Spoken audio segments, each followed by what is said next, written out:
When we solve exponential equations, it's sort of similar to log equations in that there are a couple of strategies. So no matter what you're going to be doing, if you have anything separate from the number that's being raised to a power, you have to move it over to the other side. So we're going to go ahead and add this 2 to both sides.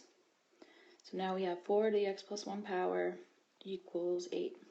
So now we have a couple of options. We can try to find a common base, or we can use logs. So I think the common base method is faster, so if I can find one, I'm going to try to do that first. So if I want to substitute a common base in here, I need a number that you can raise to different powers to get both 4 and 8. So I know that 2 squared is 4, and 2 to the third is 8, which means that 2 can be my common base. So I'm going to go ahead and place a 4, I'm going to put 2 to the second, and in place of 8, I'm going to put 2 to the third. And the rest of this equation stays the same. So now all I have to do is on the left-hand side, I do have to distribute, because when we do a power to a power, we multiply. So now that I have a 2 on both sides, those can actually be canceled out. So these big 2's can go. Since I distributed on the left-hand side, that exponent turns into 2x plus 2, and that's equal to 3. And now I just have to solve. So I would get the 2 away. Now I have the 2x equals 1, and if I divide both sides by 2, I'm going to run out of space.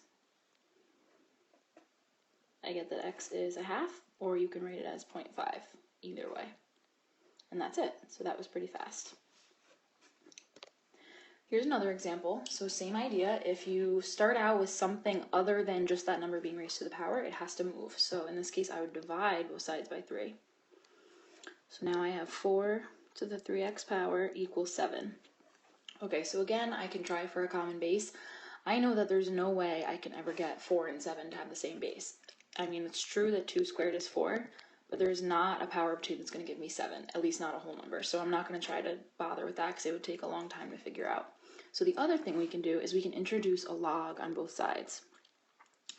So you want to make sure that you're actually rewriting your whole equation with a log in the front. Log always has to go in front, not on the other side. And now, because we know the properties of logs, powers come to the outside. So this is really 3x log 4 equals log 7. And now we start trying to isolate the x. So usually the first thing I'll do is I'll divide by the log that's near the x. So I'm going to divide both sides by log 4, and here you would need your calculator. This you are going to have to round. Typically at the beginning of the problem I would have told you what to round to. I forgot to put that here, but usually in class it's been to the 1000th place. So I typed that into my calculator, and now I have that 3x, because the log 4 is canceled, is equal to 1.404 if we round to the 1000th place. And now I just have to divide both sides by 3 to get x alone. So if I divide 1.404 by 3, I get 0.468. And so that is my final answer.